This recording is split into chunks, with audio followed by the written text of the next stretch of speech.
Caption పెట్టుకోండి. Director గారు ఈసారి పెద్ద హీరోస్ తో సినిమా తీసేటప్పుడు కొంచెం కాన్సన్ట్రేషన్ చేయండి. సినిమా ఏదో ఎర్లీ మార్నింగ్ షూట్స్ అని చెప్పి నిద్ర లేకుండా వెళ్ళిపోయి నిద్ర మొత్తంలో మూవీస్ తీయద్దు. ఈ మూవీ అంతా ఆల్మోస్ట్ నిద్ర మొత్తంలోనే ఉంటుంది సినిమా. కానీ ఈసారి మూవీస్ తీసేటప్పుడు మీరు డే మొత్తం పడుకోండి, షూట్ చేయండి. నైట్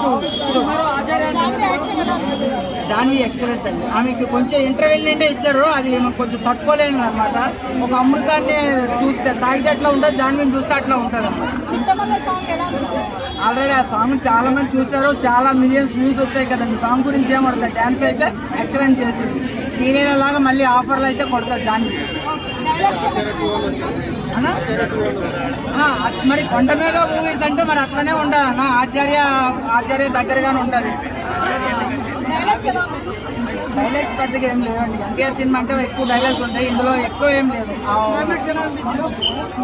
క్లైమాక్స్ అసలు ఆ రేంజ్ లో లేకపోతే సినిమా వేస్ట్ అని చెప్పచ్చు. క్లైమాక్స్ ఎక్సలెంట్ గా ఉంది. ఎన్టీఆర్ సెకండ్ ప్రకాష్ రాజ్ నిజం చెప్పేసి సీను అందరూ అనుకుంటారు ముగ్గురు ఎన్టీఆర్ లేవని. ముగ్గురు కాదు, అదే బ్యాక్గ్రౌండ్ నడిపిస్తాడు. జూనియర్ ఎన్టీఆర్ పెద్ద ఎన్టీఆర్ లో యాక్ట్ చేస్తాడు, అది బాగుంది. 3 సంవత్సరాలు ఈ 3 గంటలు అలాంటి ట్రిపుల్ మెంతిపోతున్నాయి. ఓకేనా, డ్యాన్స్ చూపించాను అలా ఇవ్వకూడదండి. ఎవరైనా సినిమా చూసి నిమిత్తి ఇవ్వాలి, అర్థమైందా? 3 సంవత్సరాలు వెయిట్ చేస్తారు కదా అందరూ. డాన్స్ కానీ ఫైట్ కానీ సీన్స్ కానీ డబ్బులు వేస్తాం కదా, వాంతి పడేస్తాడు.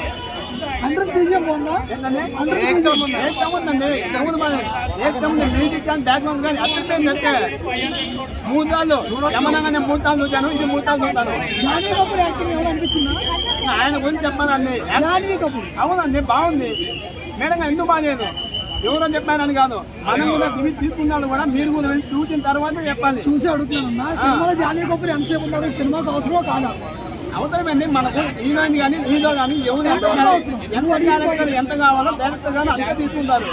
ఇప్పుడు సినిమా హీరో కానీ ఎంత క్యారెక్టర్ కావాలో 4 o'clock నెక్లెస్ మాల్లో చూసాను. ఇక్కడ 8 o'clock సెకండ్ టైం ఇది. నైట్ ఆఫీస్ అయినప్పటి నుంచి నిద్ర కూడా లేదు. బట్ స్టిల్ మూవీ వర్త్ అనిపించింది. ఇక్కడ కూడా బోర్ అంటే చాలా మంది చెప్పడం ఏంటంటే స్టార్టింగ్ కొంచెం ల్యాగ్ అంటున్నారు. బట్ రీసెంట్గా వచ్చిన మూవీస్ ఏదైనా కొంచెం స్టోరీ నరేషన్ జరగడం అది కామన్. సో మరీ అంత ల్యాగ్ అండి. బ్యాక్గ్రౌండ్ మ్యూజిక్ మూవీ సినిమాకి బ్యాక్గ్రౌండ్ మ్యూజిక్ అనిరోజ్ స్పీక్స్. ఎందుకంటే ప్రతి సీన్ లో ఎలివేషన్ కానీ ఫైటింగ్ షాట్ లో కానీ బ్యాక్గ్రౌండ్ ఇంకా అట్మాస్ లో చూస్తే ఇంకా పేపచ్చంగా ఉంది. అసలు హీరోయిన్ అవసరం లేదు అంటారు, మరీ హీరోయిన్ లేకుండా ఇప్పుడు లేడీ ఓరియంటెడ్ ఫిలిమ్స్ ఉంటాయి, అలాంటి బాయ్ ఓరియంటెడ్ ఫిలిమ్స్ ఉంది మనకి తెలుగులో అంత యాక్సెప్ట్ చేయరు. జాన్వీ కపూర్ క్యారెక్టర్ బాగుంది, అంటే పాట అయితే తక్కువ ఉంది. కానీ విక్రమ్ కమల్ హాసన్ గారు కదా, ఇండియా ఇంకా